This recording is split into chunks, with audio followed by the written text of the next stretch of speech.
Samajwadi party के मुखिया अखिलेश यादव की पत्नी और पूर्व सांसद डिंपल यादव उत्तर प्रदेश के चुनावी दंगल से बाहर हैं। ना ही कोई मीटिंग, ना ही कोई सभा और ना ही कोई प्रेस कॉन्फ्रेंस, वो कहीं पर भी नजर नहीं आ रही। तो आखिरकार ऐसा क्या हुआ कि समाजवादी पार्टी की स्टार प्रचारक रही डिंपल यादव अब चुनावी मैदान में सक्रिय नजर नहीं आ रही हैं, बल्कि घर पर ही बैठी हुई हैं और उन्होंने अखिलेश को अकेला छोड़ दिया है।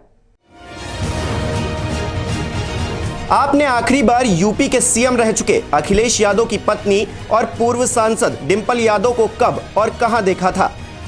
आपको शायद 2017 के विधानसभा चुनाव याद आए या फिर 2019 के आम चुनाव। कुछ महीनों पहले साइकिल यात्रा को हरी झंडी दिखाती डिंपल भी शायद आपको याद हो। लेकिन सपा की स्टार प्रचारक डिंपल 2022 के चुनावी माहौल से पूरी तरह से नदारद हैं। ना कोई सभा, ना ही कोई प्रेस कॉन्फ्रेंस और ना ही मीटिंग। डिंपल कहीं पर भी नजर नहीं आ रही। अब अगर आपका सवाल यह है कि क्या यह अचानक हुआ है, तो ऐसा बिल्कुल भी नहीं है। इसकी शुरुआत 2017 की समाजवादी पार्टी की सभा है, जिसमें अपने ही कार्यकर्ताओं के हुल्लड़ से परेशान होकर डिंपल को मंच से कहना पड़ा था कि आप चिल्लाते हो, मुझे डर लगता है, प्लीज शांत शांत। कल अखिलेश भैया आ रहे हैं, तब बस तुम्हारा ही नाम बताने वाली हूँ। सपा से जुड़े लोगों की माने तो उसके बाद डिंपल अकेले किसी भी सभा या फिर भीड़ में जाने से परहेज करने लगी। 2019 के चुनावी प्रचार में वो सुरक्षा घेरे के नजदीक और भीड़ से दूरी बनाती दिखी और उन्होंने ऐसा लगभग हर सभा में किया। साल बदला लेकिन माहौल नहीं। कुछ दिनों पहले जब डिंपल मां विंध्यवासिनी देवी के दर्शन के लिए गईं, तब भी लोगों का हुजूम उमड़ पड़ा। कोई हाथ जोड़ने लगा तो कोई पैर छूने के लिए झुक गया।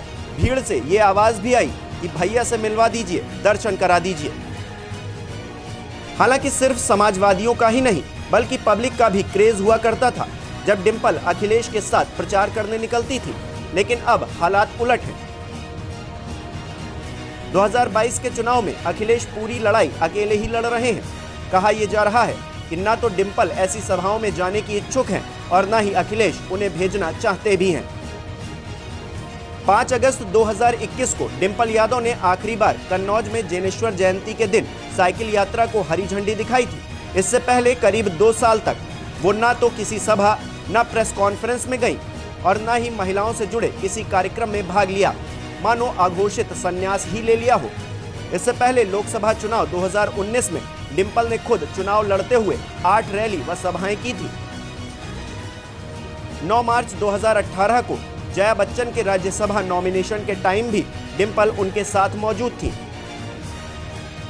फिलहाल जानकारी यह है कि डिंपल घर से ही चुनाव का प्रबंधन देख रही हैं।